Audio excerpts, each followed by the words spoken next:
Living on minimum wage in the United States is one of the toughest financial challenges millions of people face today, especially in 2025 as inflation continues to affect the cost of living. While the federal minimum wage remains $7.25 per hour, many states have raised theirs to $12, $15, or even higher.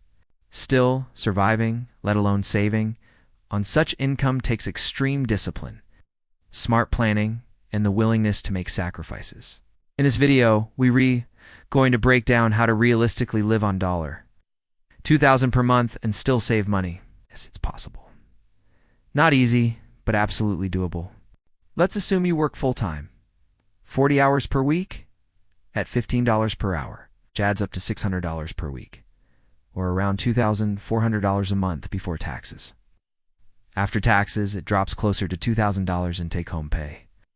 For those in lower-wage states earning $10 per hour, take-home pay might be just $1,600 per month. But we'll stick with $2,000 for this example to create a realistic yet tight budget. The biggest challenge is rent. Housing costs in the U.S. are out of control, especially in cities. A one-bedroom apartment can cost anywhere between $1,000 and $1,800, which would swallow your entire income. That's why shared housing is often the only option. Renting a room in someone's house or sharing an apartment with roommates can bring the rent down to around $600, maybe even less. That decision alone can save you more than $7,000 a year. Next comes food. Grocery shopping on a tight budget requires planning and discipline. By sticking to essentials like rice, beans, pasta, oats, frozen vegetables, eggs, and bulk items, you can feed yourself well for around $150 to $200 a month. Avoiding fast food and takeout is a must. Cooking at home, meal prepping, and using leftovers can save hundreds of dollars each month. Also, consider using store apps and digital coupons to save on everyday essentials. It's not fancy, but it works. So then we move on to transportation. If you live in a city with a good bus or train system, a monthly transit pass may cost around $80 to $120. If you own a car, expenses skyrocket due to gas, insurance, and repairs, which could cost you $300 to $400 a month. If you can live closer to your workplace and either walk, bike, or use public transit, that's going to free up a huge part of your budget. Utilities like electricity, water, internet, and a phone plan also add up. A realistic figure for all of these combined is about $130 a month. You can bring this number down by turning off unused lights, using prepaid cell phone plans, or splitting internet costs with roommates. Health insurance is another major cost, but if your income is low, you may qualify for Medicaid or discounted plans through the Affordable Care Act marketplace. Some people can get decent coverage for under $50 per month, depending on their location and eligibility. It's worth applying because medical debt can destroy your finances, even on minimum wage. It's important to build savings. Saving even $10 per week, $40 per month, can make a difference over time. Use automatic transfers to move a small amount into a separate account every payday. Eventually, you'll build an emergency fund to cover sudden expenses like a flat tire, a doctor visit, or a job gap. It may feel slow, but it's progress. If you have debt, especially credit card debt, try to make at least the minimum payment every month to avoid penalties.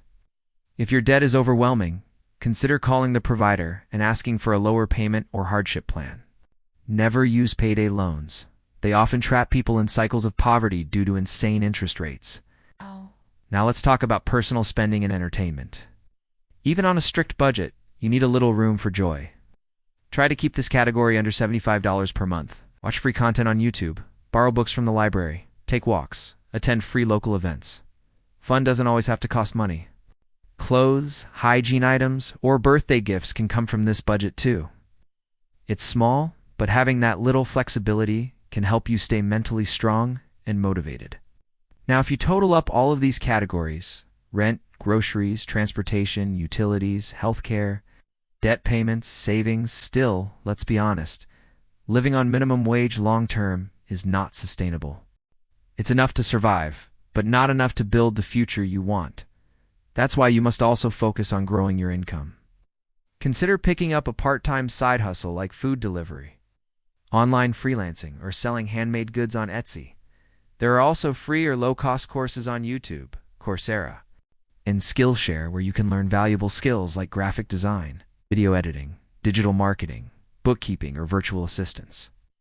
Even 30 minutes a day of learning can open up opportunities to earn more and eventually escape the minimum wage trap. The truth is, where you start doesn't have to be where you finish.